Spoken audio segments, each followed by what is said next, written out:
You're listening to an Airwave Media Podcast. Ben Franklin's World is a production of the Omohundro Institute and is sponsored by the Colonial Williamsburg Foundation.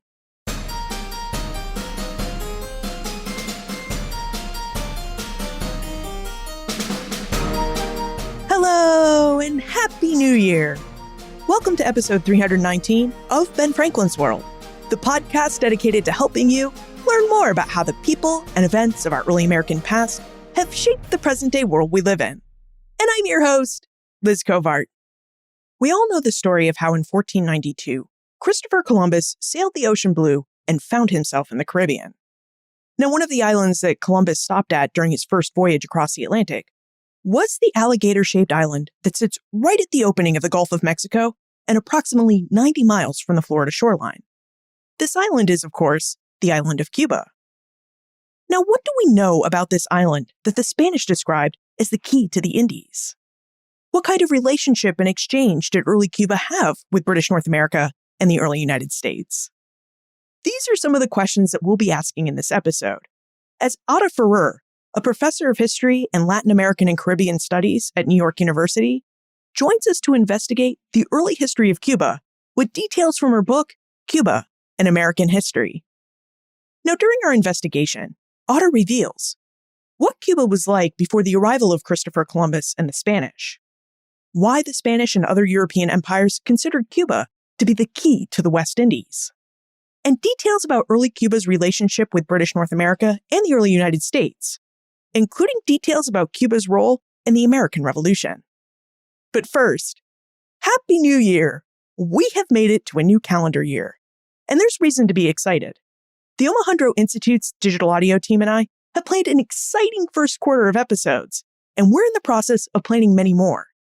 This year, you can expect to hear episodes that you've been requesting, like an episode about Masonic lodges and Masons in early America, as well as special episodes about what it was like to experience and live through the War for American Independence.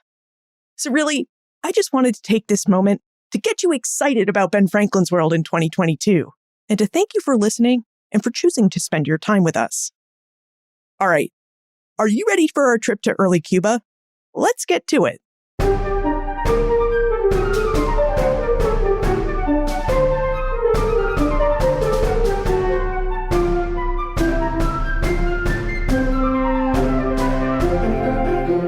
Our guest is the Julia Silver Professor of History and Latin American and Caribbean Studies at New York University. Her research specialties are in the history of Cuba, comparative slavery, and revolution. She's the author of numerous books, including her most recent book, Cuba, An American History. Welcome to Ben Franklin's World, Ada Ferrer. Thanks for having me, Liz. Great to be here. Now, I think we should start our conversation by talking a bit about Cuba. Cuba is this 42,000 square foot mile alligator-shaped island located not far from the North American mainland in the Atlantic Ocean. And to give you a sense of Cuba's geography, we're talking about an island that has lowland plains covering about 2/3 of it and high mountains and rolling hills covering the other third of the island. So Ada, now that we have a sense of Cuba's location and geography, I wonder if you could tell us what this island was like before Europeans arrived. You know, who lived there and what their life was like before they came in contact with Europeans. Well, we know a lot from the work of archaeologists and historians and other scholars, but of course, we don't know as much as we'd like to know. The island was inhabited by people who came to be known as Taínos. We don't know what they called themselves, but Europeans did call them Taínos. And there was another group further to the west that Cubans came to call Siboney. The group that we know most about are the Taínos because they left more of an archaeological record and because they're the ones who bore the brunt of Spanish conquest. So there's more evidence about their lives and their lifeways. The Taíno had settled villages. They had political structures and hierarchies. They had ingenious forms of agriculture that tried to make good, effective use of limited land. And they had a vibrant culture with obviously religious beliefs, games, music, etc. And one of the things that people often don't realize is how alive their legacy still is. So, for example, in language, their language left all these words that we use every day without realizing it. The English word hurricane comes from the Spanish huracán, which comes from a Taíno word, because Spaniards didn't know hurricanes in Europe. The same thing for sharks, the armchairs that the political leader sat in. The word that Cubans used for that is butaca. That's a Taíno word. There's hundreds of others like that. Same thing with musical instruments that are still played today in Caribbean and Latin American music. And they were the ones who Columbus and Spanish settlers first encountered. That's really interesting to hear, because when we read about the Taíno people, we often get the impression that when Christopher Columbus arrived in the New World, he and the Spaniards obliterated the Taíno populations with disease and enslavement. And while we know that certainly did happen, the way we often read and hear about it is that the Taíno people and all of their culture just disappeared. All of the peoples just disappeared. But it really sounds like, from the way you describe it, that both the Taíno and their culture continue to exist today. Yeah, I mean, obviously there was genocide. The majority did not survive, either from the spread of new contagious diseases or from overwork, from war, because there was war between the Spanish and the indigenous people. So all those things took a toll that was irreversible on the native population. But even genocide leaves survivors. And there were people who survived. They often survived by going into the mountains and trying to hide from the Spanish.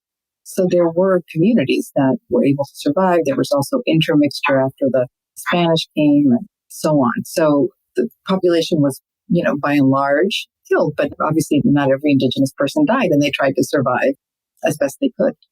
Now, what happened in Cuba when Christopher Columbus and his ships arrive in 1492? Because Cuba is one of the islands that Columbus and his men actually stop at. It's not just that he arrives in the New World in 1492. He actually stops at Hispaniola and the island of Cuba.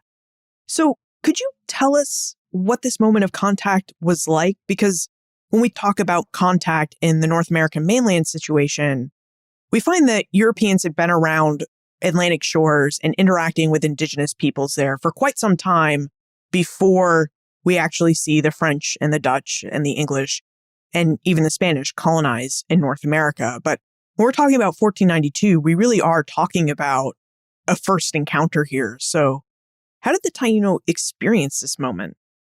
Yeah, well, we know the Taíno experience of what Columbus did mostly from the accounts of Columbus and some of his men or priests he appointed to take records. So it's a one-sided account. According to Columbus, the people came with gifts and sometimes they ran away in terror. He landed first in Cuba in October of 1492, after having landed first in the Bahamas. And he stayed for about 3 weeks, mostly looking for gold and other treasure. And people on the island kept telling him, no, that the gold was elsewhere. And so that's when he went to the island that he called Hispaniola, which is today Haiti and the Dominican Republic. So there's no European settlement that begins in Cuba in 1492. The first Spanish colonization and settlement comes in Hispaniola. But by 1511, the Spanish crown appoints a governor and begins significant Spanish settlement in Cuba. And so that happens in the second decade of the 16th century. By the time the Spanish do that, they've been in the islands for over 20 years, or about 20 years. And Native people know the history. They know what happens when the Spanish come and start forcing indigenous people to mine gold and bring their diseases and so on. So you get a lot of Native resistance to Spanish colonization. I'd like to linger on this really important point you just made, which is how we know what we know about this moment of initial contact between Columbus and the Taíno people of Cuba. You said that a lot of the information we have about this moment of contact comes directly from Columbus and the priests who sailed with him. But as you mentioned, this is really one-sided view of the encounter. Is there any way for historians to verify the information in those accounts? Especially because Columbus was a really well-known embellisher. He often wrote accounts to the Spanish crown talking himself and everything that he was doing up. Everything's fine. Everything's dandy. I found all these riches, when he really hadn't. So is there any way to verify these accounts from Columbus so we can get past the embellishment and to what actually happened? Right. No, and he kept saying, obviously, that he had discovered, even when he died, he was saying he was in Japan. So we obviously can't take him at his word. Some of the priests he appointed, for example, in Hispaniola, there was a man named Fray Pane, or Pane, I can't remember now, but has an accent. And, he recorded indigenous belief systems, indigenous culture as best he could make it out, and also recorded aspects of native language. So there were priests who wanted to understand these cultures, in part, largely to convert them to Christianity. One of the main sources that we have for the colonization of Cuba comes from the account of Bartolomé de las Casas, who's a priest who began actually as a Spanish settler and as an encomendero, meaning he had land and he had indigenous people who worked for him. And he became aware of the deep level of exploitation and the fact that that exploitation was actually an impediment to Christianization and to good, right? So he gave up his land and the people that had been commended to him, and he became a priest, and he became the most vocal critic of Spanish conquest and colonization in the Americas. So his book is called An Account of the Destruction of the Indies, which tells you everything. That's what he wants to narrate, the destruction. And it was translated in English with titles like The Tears and Suffering of the Indians. It became one of the primary sources of the Black legend, the condemnation of Spanish cruelty in the conquest. So obviously, he had an agenda, and that colors what he writes. But he also was there and observing things. And from the demographic record and the demographic collapse, from other sources that substantiate some of what he says. So, for example, he talks about overwork and suffering, and then you have Spanish officials and Spanish landholders who are talking about indigenous people committing suicide by eating dirt. And, they talk about torture. So we know that that happened.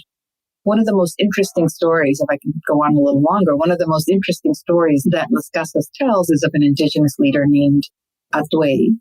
And Atuey is an important cultural figure today, a symbol of resistance. There are monuments to him in Cuba. His profile appears on labels for beers and soft drinks, so he's very well known. And the story goes that he had been a leader in Hispaniola, and he fled the Spanish by going to Cuba, which was very close. You could, navigate on canoes to eastern Cuba, and he did that. And he gathered his people and said, the Spanish are coming. And they're coming because they venerate this god, and their god is gold. If we want to get rid of the Spanish, we have to get rid of the gold. So he throws all the gold in a basket, he puts the gold in a basket, throws it in a river. But of course, that doesn't deter the Spanish, and they come and they capture him. And the famous story is that when they capture him and tie him to a stake to burn him alive, a priest comes up to him holding the Bible and asks him to accept the word of God so that he can ascend to heaven. And Atuey says, well, are the Spanish in heaven? And the priest says, the good ones are. And then he says, that's okay, I'll go to hell. So we don't know if every word of that story is true, but there was a figure named Atuey. He would have been at war with the Spanish. They would have executed him in that manner. So, it's a plausible story, even if we can't verify every syllable of Atuey's speech. I call it the first political speech on Cuban territory, perhaps.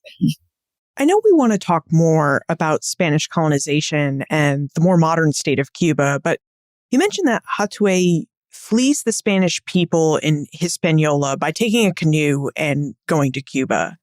And we know from speaking with other scholars like Drew Lippman that indigenous peoples really valued water and were very adept at using the life and currents of water to live and to travel. So what was the relationship of the Taino people with water, and were they really capable of visiting all sorts of different Caribbean islands, with watercraft like canoes? If you look at a map of the Caribbean, there's a chain that goes from South America and it bends around and it goes to the islands that are called the Greater Antilles, which are Puerto Rico, Hispaniola, Cuba, and Jamaica. And indigenous people first arrived in Cuba by that means, by water coming up along the chain. So there's a long history that, that predates Christopher Columbus for centuries. The canoes were an indigenous vessel. The Spanish have never seen them before. So when they arrive in the islands and people start coming out in canoes to greet them, they don't have a word for it. So they actually try to describe what a canoe is. But yes, they moved around for fishing, to spread news, to conquer. So that, the Caribs were coming up along that chain. So that's another form of contact and movement, which was warfare. Thanks for that. You mentioned earlier that in 1511, the Spanish decided to establish a permanent colony in Cuba. What exactly was it about Cuba that attracted the Spanish? What advantages did the Spanish hope to receive from establishing a colony on Cuba? Well, part of it comes from the fact that they've already been in Hispaniola for about 20 years, and there's already been a demographic collapse in Hispaniola. So already the Spanish were mounting slaving expeditions to get indigenous people from surrounding islands back to Hispaniola. So the attraction is multiple. They want to go to a place where the indigenous population is not yet so in decline. They want to go to a place where they can look for more gold. And they want to expand Spanish territory and Spanish and Christian rule. So that's the attraction of Cuba. And what kind of colony did the Spanish establish in Cuba? Was this supposed to be primarily an agricultural colony, or was this colony really supposed to be about trade and other sorts of commercial activity? Yeah, well, initially, the Spanish focus on mining. So they're looking for gold, they're looking for silver. They don't plant the crops. They get indigenous people to plant crops. But the goal is mineral wealth above all. Now, that doesn't work out too well because Cuba doesn't have abundant gold or silver. It has alluvial deposits, other things, but it wasn't a major find there. So one of the things that happens pretty early on is that, the Spanish keep going to one place and then using it as a base to explore another place. And at the end of that first decade, you get people beginning to go to Mexico. And of course, the most famous is Hernán Cortés, who had been in eastern Cuba as an encomendero, a landholder, and commanding Indian Taino labor. And he sets off on illegal expedition to what is Mexico, and of course, comes across the Aztec Empire and much gold and silver. And he tells that tale, and he lets people know you can come. As soon as this is pacified, you can come. And he says you will get Indians and you will make great wealth. So the Spaniards in Cuba immediately begin leaving. And the Spanish try to keep people from leaving by making laws and making it punishable by death and expropriation of property, etc. But they leave. So they go to Mexico first. Some of them go to Florida when that settlement begins. And then later they'll go to Central America, Panama, and down into the Andean area where, of course, the Inca Empire exists. So Cuba gets, in some sense, relatively depopulated early on because of the settlements and the discoveries in South America. And at that point, Cuba begins to become less a classic settler colony than a hub. It becomes the place where ships stop to stock up before they go on to Spain bearing all the gold and silver. And so it becomes a kind of a commercial place that's oriented outwards. It receives sailors. Some winters, like dozens of ships spend the season there waiting for weather to cross the Atlantic Ocean. And so everything, especially in Havana sits where the Gulf Stream kind of gathers. And that was discovered kind of by accident by a Spanish sailor. His name was Alominos. He was taking the first shipment of Mexican treasure back to Spain. And he remembered that strange stream by Cuba. And so he goes to the northern point of the island where Havana now is. And from there, he follows the Gulf Stream, through the Bahamas, up along the eastern seaboard of the U.S. to about the Carolinas, and then over to Europe with the wind. So the fact that Havana sits in that very propitious spot means that that's going to become the pattern. Ships are going to winter there. They're going to be holding massive treasures. Silver flows like a river, and it gets that reputation as the key to the Indies, the key to the New World. So it becomes important for that reason, less about its own agriculture or its own mineral wealth, but for the role it plays in the Spanish Empire, which at that point is dependent on minerals from gold and silver.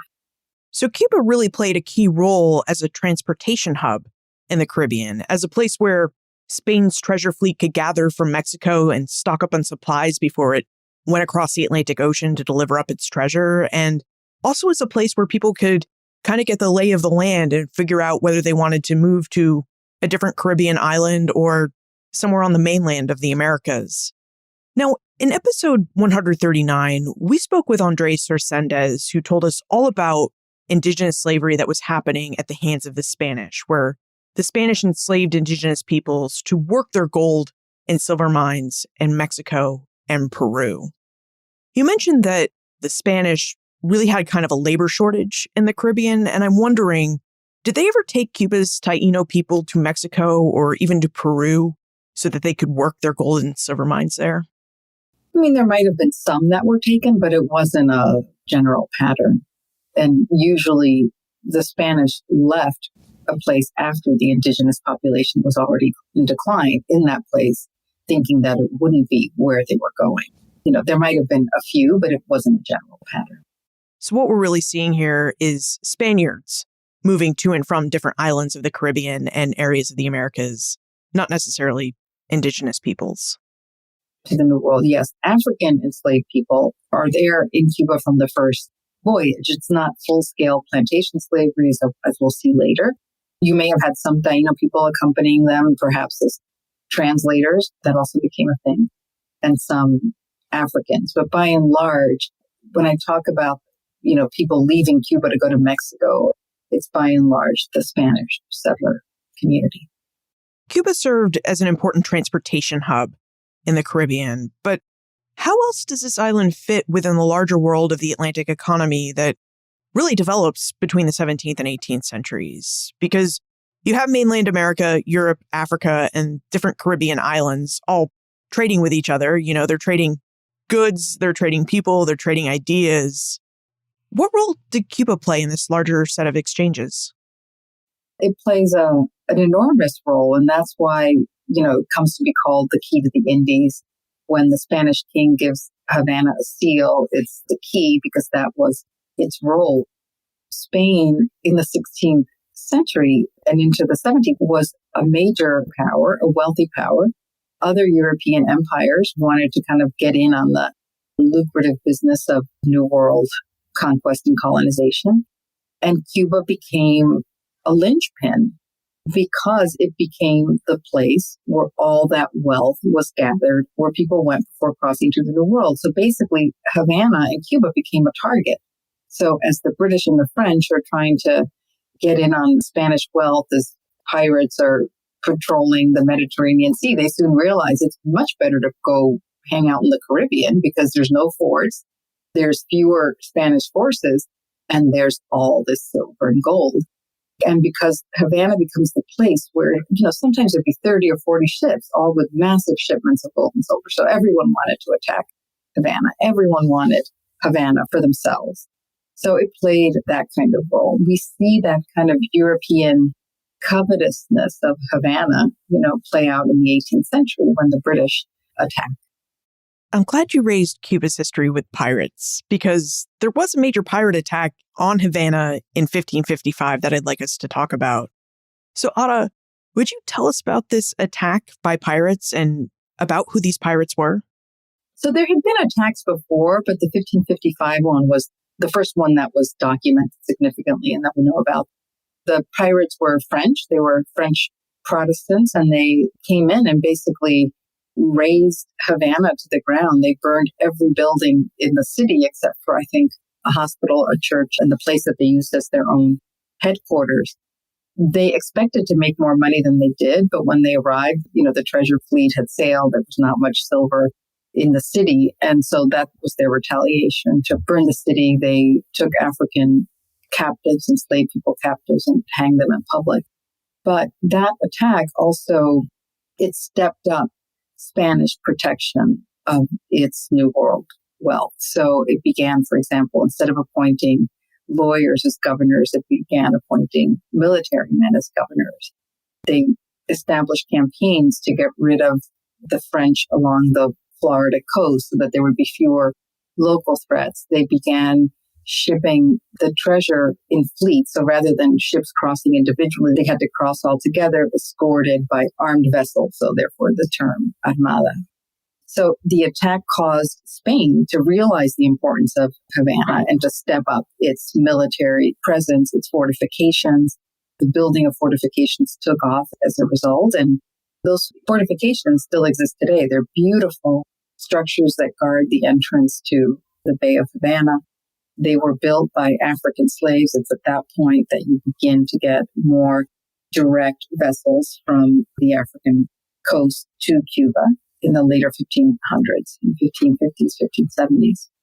This 1555 pirate attack sounds really transformative. And just so we can get a better picture of it in our minds, are we talking about a couple of French pirate ships, sitting out in the Bay of Havana, bombarding the city with cannonballs from the harbor?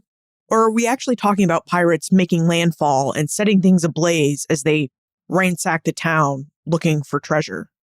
Well, they do make landfall. So they kind of sail a little past Havana and then disembark, not in the city, and then they march overland. So I think, if I remember correctly, it was about 200, and they do fight in the streets. In a small village outside Havana, they took some African captives and asked for ransom. When the ransom didn't come, they executed them and left their bodies. We don't know the names of those people who died.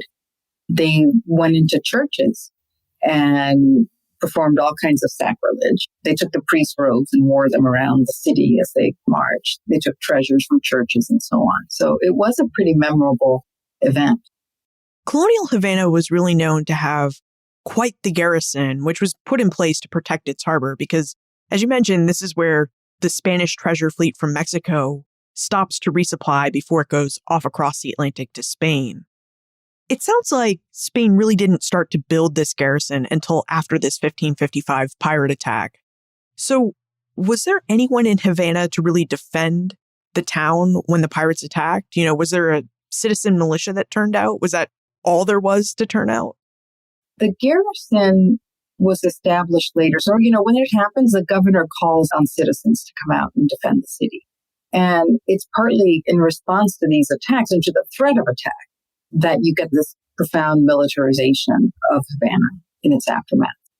To move our story forward just a bit, after the 1555 pirate attack, as you mentioned, Ada, Spain does become quite serious about defending Havana and its harbor from future attacks. Could you tell us about the garrison and the fortifications that were built in Havana to protect it after the 1555 attack? You mentioned earlier that we can still see these fortifications and they're quite beautiful. So could you describe them for us? I wish I could show you a picture or show your listeners a picture. They are really beautiful.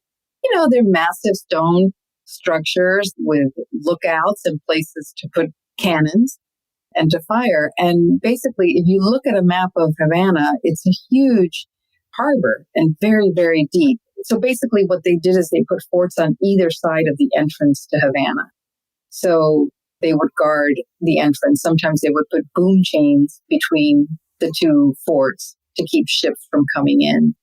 But, they're some of the oldest forts in the hemisphere and beautiful. They also had them in eastern Cuba. So we don't want to only talk about Havana. The city of Santiago was the first capital on the southeastern shore of the island. And in some ways, because Havana was the site of the treasure fleet, it had all these connections to Spain. Santiago was more removed from that. And as the French and British started colonizing other islands in the Caribbean, the eastern city of Santiago was very oriented to the Caribbean and traded illegally with the French, with the British, and so on. And there was a beautiful fort there built a little bit later.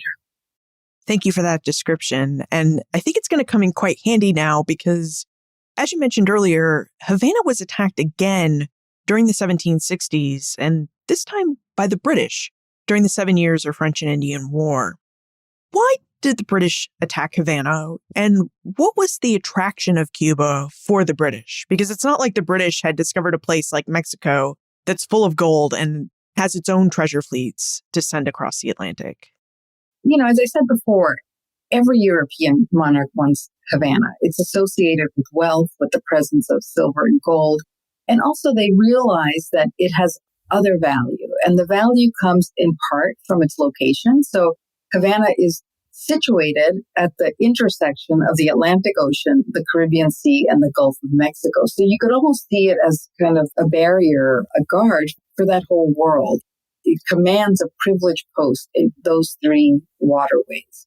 So it can be useful for protecting, the southern part of North America, for protecting Mexico as a gateway to South America, etc. So it has that privileged location. The other thing is that by then, England and France are major colonial powers in the New World.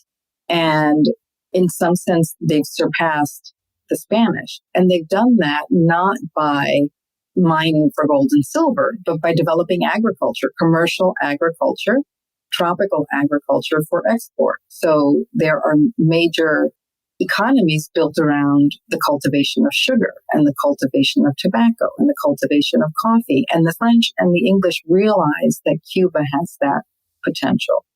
Slavery already existed there. Sugar was already being cultivated, but not at anywhere near the level that you already saw in islands like first Barbados or later Jamaica, French Saint-Domingue. So they also saw the value of Cuba for that.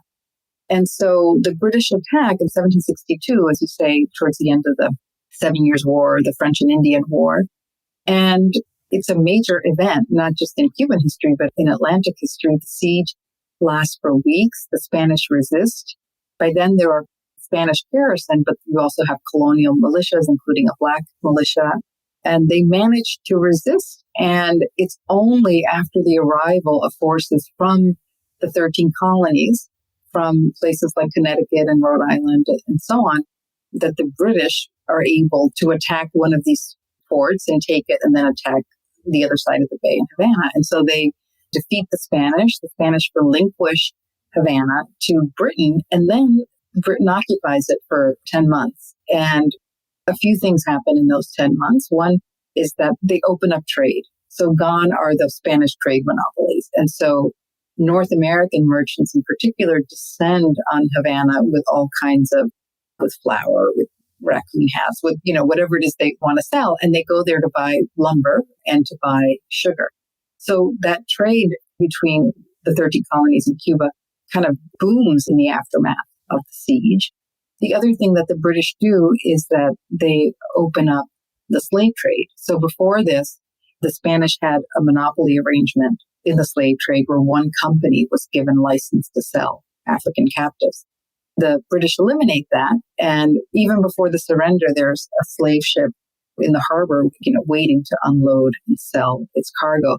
So during those 10 months, the slave trade takes off, sugar takes off, and trade with North America takes off. So it's a pivotal moment for a Cuban elite that confirms that they want trade with North America. And it's a pivotal moment for those North American merchants who already know the value of Cuba and want to extend and continue those links.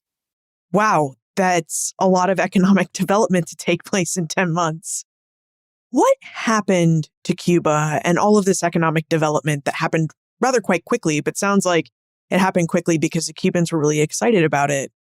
What happens to Cuba and Cubans after the Spanish regained control of the island during the peace settlement of the 7 Years' War? Did Spain ever attempt to, reclose the doors on some of the trade and economic opportunities that Great Britain had opened? So they leave in 1763, and several things. One, the garrisoning and militarization of Havana accelerates again. So that's one thing that happens. The other thing is that the elite, has gained this experience of free trade, a vibrant, if that's the word you want to use, slave trade. So they get better at lobbying the Spanish for that.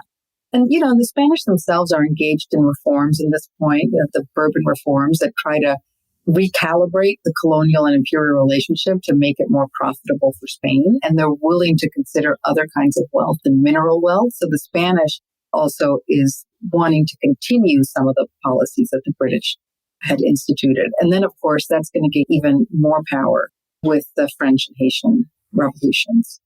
And speaking of revolutions, within 12 years of the conclusion of the 7 Years' War, which ended in 1763, the American Revolution breaks out on the North American mainland. And as we know, the American revolutionaries, they need foreign assistance to help carry out their cause, which eventually is independence. And two of the countries that they single out for aid are France and Spain. And that's because both of those countries had lost to the British during the 7 Years' War. So they kind of framed the American Revolution as a chance to get back at Great Britain for that massive defeat.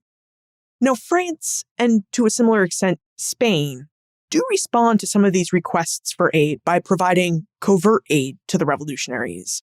And they largely send this aid through their Caribbean colonies to North America. Now, Ada, we need to take a moment to talk about our episode's sponsor. When we get back, I'd really love to have a conversation about the role that Cuba may have played in providing this covert Spanish aid to the Americans, or just aid in general to the American Revolution. Hi, I'm Christine Walker. I'm a scholar of early America and the Atlantic world. And my new book, Jamaica Ladies, Female Slaveholders and the Creation of Britain's Atlantic Empire, published by the Omohundro Institute, is out now. Jamaica Ladies introduces a new cast of characters to what we think of as a very well-known story. It shows that a diverse group of women were every bit as involved in slaveholding as the more elite and famous men that we know about. Identifying the contributions of thousands of ordinary women to the expansion of chattel slavery raises all sorts of new questions about complicity, power, race, gender, and violence. Questions that we're only really beginning to answer. Get your copy of Jamaica Ladies, Female Slaveholders and the Creation of Britain's Atlantic Empire wherever you buy books. To order a copy of Christine Walker's award-winning book, Jamaica Ladies, Female Slaveholders and the Creation of Britain's Atlantic Empire, at a 40% discount, visit benfranklinsworld.com/Jamaica. That's benfranklinsworld.com/Jamaica and use promo code 01BFW.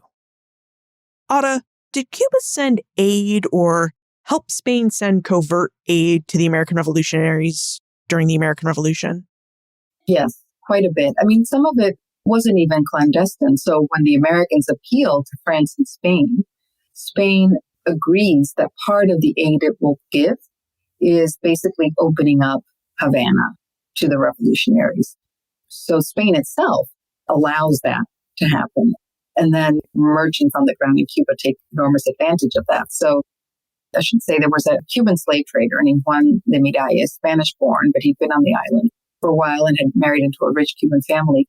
He kind of becomes Spain's spy to the American Revolution and goes first to Charleston, then up to Philadelphia, develops relationships with people like Robert Morris and Alexander Hamilton and George Washington. And people, scholars have said that Miralles, working with Morris, almost set up a private shipping channel between Havana and Philadelphia. Also Baltimore. Baltimore is sending so much flour to the U.S. And then the other thing that Spain does, it allows the revolutionaries to collect silver at Havana. So, Havana has this subsidy that comes from Mexican silver, and Spain authorizes payments of that subsidy to the North Americans. So there's direct aid. Shortly before the Battle of Yorktown, when things are going badly and Washington doesn't have money to pay his troops, there's a Frenchman who's trying to collect money and funds in Saint-Domingue to deliver to the New World.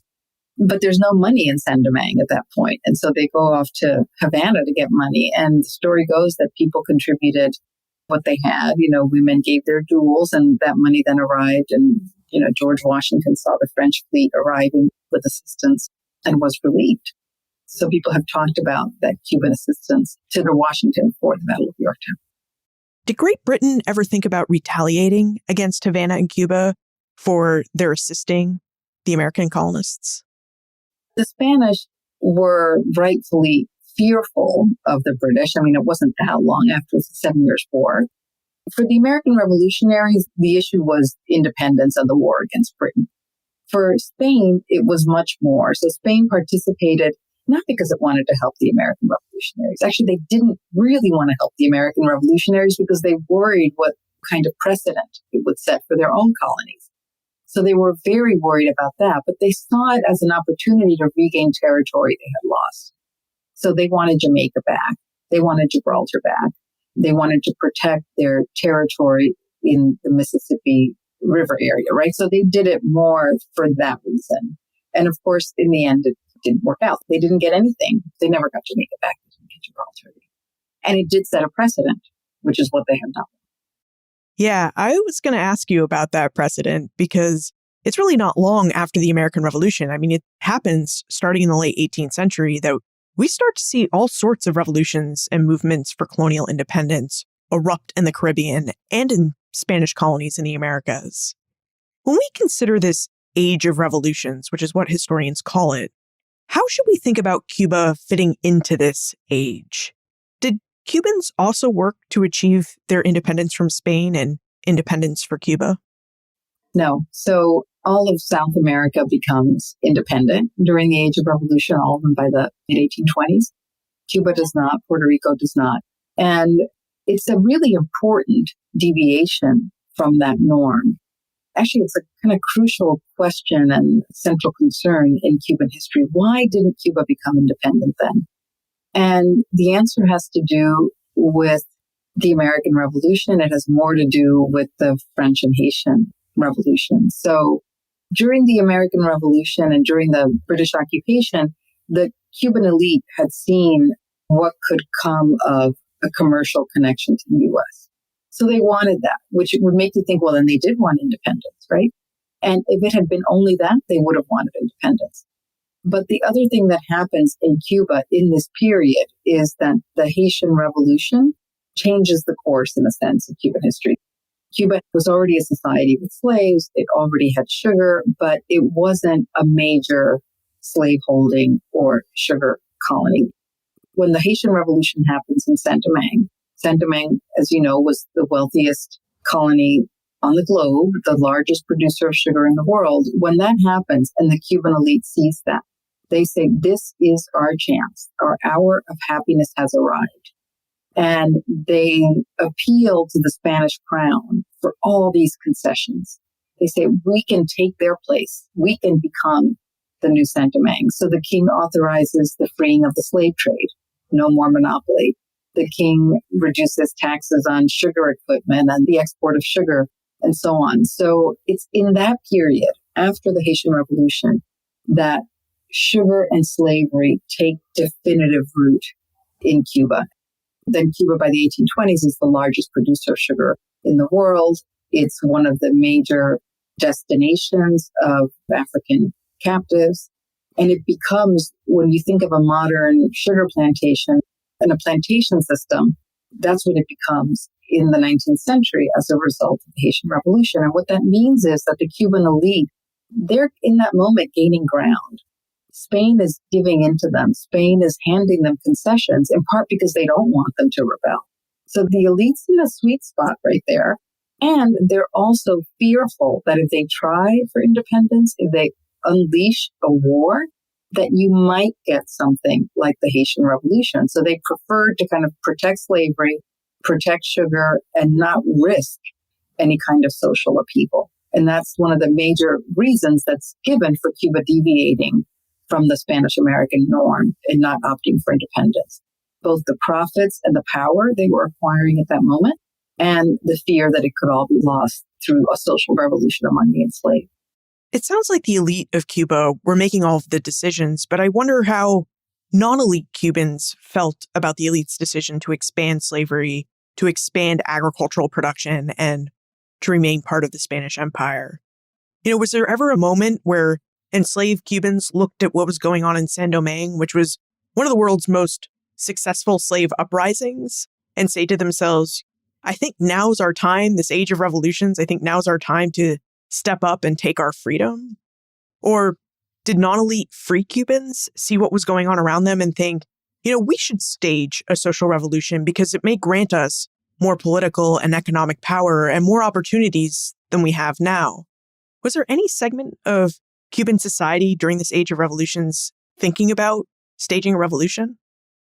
It's a fascinating question. And enslaved people in Cuba definitely saw what was going on in San Domingue. And you actually get a really noticeable increase in the frequency of rebellions and conspiracies in the aftermath of the Haitian Revolution. I mean, every year there were rebellions, and some years there were many, 1795, 1811, 1812, 1798. And the records from those conspiracies and rebellions are incredible. The Spanish always bring in witnesses to figure out what's going on. And the witnesses are enslaved people. And what they mostly recount is conversations among themselves. So they'll say, well, he asked me to join this, and he said that this person had already joined. We were doing it because we couldn't take it anymore. And there are these fascinating glimpses into the internal discussions among the enslaved. And one of the things that comes up in those discussions is the example of Haiti. So they talk about Santo Domingo. They don't call it Haiti yet. It hasn't, they use the Spanish word for Saint Domingue. And they say, well, they weren't afraid.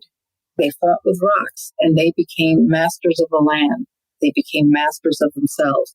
We have to do what they did. And they would refer to certain Haitian leaders by name, Toussaint, Jean-Francois, etc. So it definitely had an impact. And it was an impact that was both intellectual and imaginative, but also political and military, because they tried to organize against slavery. The other group that it had a real impact on was for free people of color. So Cuba had a significant population of free people of color. That is, people who had acquired their freedom through self-purchase or manumission, and the descendants of people who had acquired their freedom. And they also engaged in conspiracies and rebellions against slavery and against the Spanish state. But one of the things that we should be careful about, and people have written about this and talked about this in relation to South America generally, is that we can't assume that all those wars that became wars of independence began with the goal of independence in mind. So a lot of the struggles in South America were really against the French, because the French had usurped the Spanish throne. And so they were rebelling against what they saw as an illegitimate state because it was French. And they were doing so in defense of their king, right? The Spanish king that had been deposed. So in terms of popular non-elite sentiment, it wasn't necessarily anti-Spanish. It was very much anti-French. To move a bit further into the 19th century, one interesting bit of history that Ada raises in her book, Cuba, An American History, is that there was talk at one point of Cuba becoming a state within the United States. Ada, could you tell us about how Cuba almost became part of the United States and about the larger relationship Cuba had with the early United States? I think that's one of the most fascinating. It's not an episode because it's a long history in the book, and I pay quite a bit of attention to it. So the American founders were always interested in Cuba. So Thomas Jefferson from the beginning said, if I could draw the ideal map of the United States, it would include Canada to the north and Cuba to the south. And John Adams also believed that Cuba would one day be American. And you read these people like Adams and Jefferson and Monroe and Madison, even Calhoun, talking about Cuba as a part of the U.S., vital to the interests of the U.S. Its acquisition is vital to the interests of the U.S. And it's a little perplexing, in part because it didn't happen. And so why would they think Cuba was so important? Initially, it's the question of geography and territory, right? The precise location where Cuba sits, as I mentioned before, at that intersection of the Gulf of Mexico and the Atlantic and Caribbean Sea. If you look at a map, you can see that the city of Havana is almost, not quite, but it's very close to the port of New Orleans. New Orleans is becoming a major port. By then, all the produce produced in the Mississippi River Valley, all that wheat, corn, all the food is coming through that port and up to North America, to Europe, to South America. So if you look at a map, as the founders did, they came to believe that whoever controlled Cuba might have the power to cripple American commerce. Whoever controlled Cuba could blockade the port of New Orleans, which would have a major effect on the new republic's commerce and economy. So that was one reason. But the other reason is that Americans increasingly have more investment and more of a stake in the Cuban economy. So sugar and slavery really take root in Cuba in the 19th century. You have more American investment in both those things. So you have more American sugar planters. You have Americans buying up plantations. You have American slave traders engaging in the slave trade between Africa and Cuba. And one of those slave traders was an American senator, James DeWolf, who engaged in the slave trade to Cuba. And he was senator from Rhode Island. And his family also owned 4 plantations on the island. You have more people like that who are investing in Cuba. You have most of the slave ships that are arriving in Cuba with captives are built in Baltimore. The sugar equipment is built in the U.S. The engineers who run the sugar equipment go seasonally from the U.S. to work. So the two systems become very linked. So that gives the U.S. an interest in protecting it. And what men like Adams and Monroe and others decided was that as long as Cuba remained Spanish and Spain was weak, it would be fine because they could continue to invest and they could handle it. What they worried was that the British would come in and take Cuba. By this point, Britain is a major force against the transatlantic slave trade. Abolitionism is, a major force in British society. And so the Americans are worried that the British are going to come in, take Cuba, and then end the slave trade and eventually slavery. And they worried about the implication of that for their own slave system. And so slavery is the glue, in a sense, for a lot of the 19th century. And what Americans who wanted to acquire Cuba wanted was to acquire it as multiple slave states, right? So white Southerners began organizing expeditions to liberate Cuba from Spain and annex it to the U.S. And the idea was that it would be 3 slave states, and that would increase the power of slavery in the U.S., in the Congress, in the Senate, and so on. So that's what the interest was about as well. So given the Southern interest, and really just the slave interest in adding Cuba to the United States, did the briefly lived Confederate States of America ever attempt to lure Cuba away from Spain and into its orbit as 3 Confederate States of America?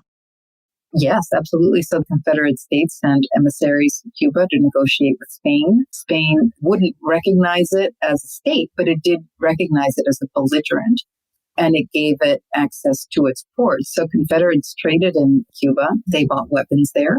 They engaged in other commerce. And when they lost the Civil War, many of them initially traveled to Cuba to kind of lick their wounds and imagine being able to live in a place that still had slavery. And a few of them bought plantations at that point and held people as slaves. Some people tried to escape with their enslaved people from the U.S. to the South or to sell them there. So that was a major factor. When we think of Cuba today, I think many of us here in the United States would naturally bring to mind that long embargo that once existed between the United States and Cuba. But I think one thing we can really gain from our conversation today is that when you look back at the long history between these two countries, what we really see is a long history of a shared and pretty close relationship between the United States and Cuba. There were always close connections. The connection was never equal or even. So, I don't know how far forward you want to go, but there were close economic relations, close cultural relations. American culture was very well known in Cuba. Cuban culture was actually well known in the U.S., especially in the 20th century before the revolution. But one of the things that becomes clear throughout the 19th century, and then especially in the 20th century, is that American investment in Cuba ends up coming at the expense of Cuban investment in Cuba. And that's going to become really clear at the end of the 19th century. Cubans do finally begin a war of independence in 1868. It's called the 10 Years' War. The rebels ended slavery in rebel territory, but they lost the war. Then you have 2 other wars. So basically the whole period of Cuban independence, of the struggle for Cuban independence, is a 30-year period from 1868 to 1898. In that period, you get the rise of a multiracial army that includes enslaved and formerly enslaved people. You get the rise of Black officers, Black generals. So it's an interesting, important force to come out of a society where slavery ended only in 1886. You also have the rise of a language and discourse of anti-racism and anti-discrimination. Again, interesting to come out of a recent slave society. So that movement is active over those 30 years. The Americans intervene only at the very end of that process in 1898 after the explosion of the Maine. And that's what we know of as the Spanish-American War. Now, what I think Americans don't often realize is they think that was the war, the Spanish-American War, but that's really just the tail end of this whole 30-year struggle for Cuban independence. So the Americans intervene, they win the war, and then they occupy Cuba. There's an American governor of Cuba. It's a military occupation that lasts for 4 years. And through that occupation, policies are put in place that really favor American investment in the island. And the fact that the U.S. leaves in 1902, only after Cubans agree to accept something called the Platt Amendment, which gives the U.S. the right to intervene militarily in Cuba. So in some sense, that establishes a system where the U.S. says, we will also be protecting your investment. We are making it easier for you to buy land. That's what they did during the occupation. And now with this Platt Amendment, we will protect those investments. So in the early 20th century, you have the massive entry of American capital and American companies buying up land. You have American banks taking over Cuban banks. And so there's that relationship. But again, it's never an equal or even relationship. And one of the things I talk about in the book is how there's this shared history going back to the American Revolution or even before, right, to the British siege and so on. There's this shared history, but a lot of times, and especially for this history of the Spanish-American War and Cuban independence, there's a shared history, but there's not a shared vision of that history. So for a long time, an American statesman would say this, and they said it even like when Fidel Castro came to power. They said, we gave them their independence. We helped them win their independence, and they're being ungrateful. How could they go to communism when we gave them their independence, right? And Cubans always, from the beginning, were, you didn't give us our independence. There was a very important book published in Cuba in 1950. The title of the book was Cuba Does Not Owe Its Independence to the United States. Very blunt title. So that's what I mean. There's two different ways to look at that same moment. For Cubans, that moment where the American intervenes at the end of the 19th century is the moment in which the Cubans had almost already won the war. The U.S. comes in, the U.S. wins, they take credit for Cuban independence, and then expect Cuba to be grateful. And they see it more as theft than as gift. We can really tell from our conversation that the United States, and even as you pointed out, British North America, had this very long history with Cuba. Their relations, their trade, and often their ideas were intertwined with each other. Ada, what do you think is the one thing that would really surprise us or that would really expand our knowledge of early American history if we were to better integrate this intertwined history between the United States and North America into our understanding of early American history? I think there's a couple of ways to answer that. One way is that when you include Cuba in the story, it makes it easier to see how empire was a part of the American Republic from the beginning. I mean, I'm not a historian of the U.S., so I think people have written about that in relation to Indigenous Americans and Native Americans and territorial expansion and dispossession and so on. But they still keep that within a national frame, perhaps. And I feel like if you make Cuba part of the story and make U.S. interest in Cuba a part of the story, it lets you see how empire was as foundational as slavery and as native dispossession, right? That desire to acquire more land and acquire more influence in more places for commerce. And the fact that slavery was the linchpin of that connection to Cuba, I think maybe provides a more expansive view of the U.S. role in the world, perhaps. We should move into the time warp. This is the fun segment of the show where we ask you a hypothetical history question about what might have happened if something had occurred differently or if someone had acted differently.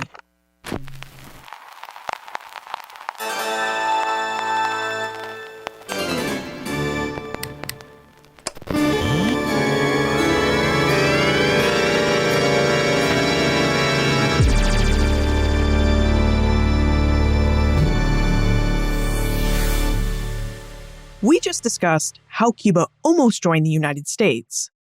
Ada, in your opinion, what might have happened if Cuba had joined the United States, either as one or three states, during the 19th century?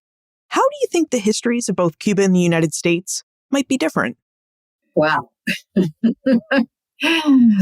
Everything is contingent on everything else, right? So it's hard to know what the ultimate outcome would be. For example, could the acquisition of Cuba meant that the sectional conflict would have played out completely differently and that the South wouldn't have felt like they had to secede to protect slavery? Or if they did feel they had to secede, could they have won with that much more slave territory to protect? If they had acquired it earlier, would that have made a difference in how parts of the United States was incorporated and the way decisions about slavery in those territories would have happened? One would think it would have affected that, but I'm not quite sure how. Because again, one thing depends on the other. So that's one thing. It might have resulted in a completely different history in the U.S. in relation to slavery, secession, and westward expansion. So that's pretty big. And then the other thing that I wonder is what it would have meant for Cuban independence. Like, would the Cubans have been happy to no longer be Spanish? And would that have been enough? Or would there have been a movement against the United States and independence for the United States? But I'm a historian. So, yeah, that's as far as I'll go. As you said, everything is contingent, and this question probably has more contingencies in it than others. But, I needed to ask. Right, because if this changes, and this might change, and this might, it's kind of hard to pinpoint it. But I do think that it opens up the possibility for a completely different history of slavery in the U.S. So, Ada, where do you go from here? You've written your new book, Cuba and American History. What is your research and writing about now? Do you have a new research project in the works? I just finished this and I've been doing all these events related to it. I have a few ideas for new projects, but I haven't decided. So one may be to go back to one of these major slave conspiracy rebellions, and the one led by Jose Antonio Ponte, who was also an artist and an intellectual and in some ways a historian, I think, and write about him and that movement and his work. That's one possibility. Another possibility is to focus on precisely this period that we're talking about, this middle 19th century, where the connection with the U.S. becomes so influential and so determinative. And my first book had to do with the Cuban independence period, and my second book had to do with the period of the Haitian Revolution. So I imagine it as the middle book in a trilogy. And that would be a book in which the U.S. would also necessarily loom very large. So that's another possibility. Where can we find more information about you and how we can contact you if we have any more questions about the history of Cuba? Well, I've got a website, adaferrer.net, and you can contact me there and read more about, other work and other projects I've been doing, and also on my page on the NYU History Department website. Ada Ferrer, thank you for taking us through the early history of Cuba and its relationship with the early United States. Thanks for having me. I enjoyed it. Cuba's geographic placement in the Caribbean Sea at the mouth of the Gulf of Mexico helped give the island its nickname, Key to the Indies. From Cuba, travelers could sail anywhere within the Caribbean and to the Americas. This is in part why Cuba developed into a commercial hub for trade and travel. Now, we often forget that hard money, gold and silver coins, were not something that were readily available in North America, and sometimes even in Europe. This made trade with Cuba important. Cuba was a place where American and European traders could sail to and find hard cash if they managed to time their visits with the arrival of the Mexican treasure ships bound for Spain. Of course, the periodic presence of the Mexican or Spanish treasure ships also made Cuba a target for pirate attacks. As Ada described, these attacks could be horrific and violent affairs, which made it necessary for large and beautiful fortifications to be built around the harbors of Havana and Santiago. Now, these fortifications didn't always stop foreign attacks. In 1762, the British successfully laid siege to Havana and captured the island. During their 10-month rule, Great Britain opened the ports of Cuba to more free trade with different Caribbean islands, as well as with British North America. This initial trade with British North America paved the way for closer ties between Cuba and what would soon become the United States. Now, as we heard from Ada, This was a relationship that included trade, slavery, and talks about whether to bring Cuba into the American Union as 3 new slaveholding states. In the end, Cubans opted to remain part of Spain until claiming and achieving their own independence in 1898. Now, when we look at the history of Cuba within the history of early North America and the early United States, we can really see how ideas of empire drove the early American Republic right from the start. Early Americans didn't just want to possess and command all North American lands from sea to shining sea. No, Americans desired to recreate part of the imperial experience that it had left behind with the American Revolution. And looking at this shared history between Cuba and the early United States allows us to see this ambition quite clearly. Look for more information about Ada, her book, Cuba and American History, plus notes and links for everything we talked about today on the show notes page. benfranklinsworld.com/319.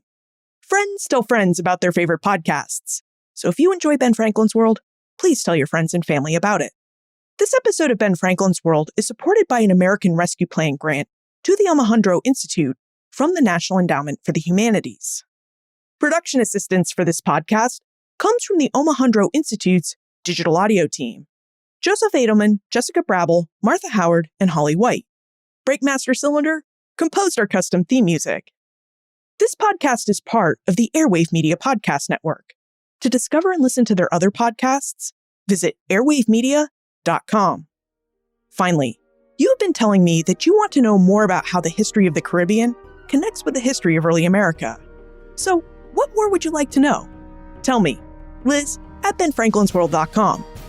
Ben Franklin's World is a production of the Alejandro Institute and is sponsored by the Colonial Williamsburg Foundation.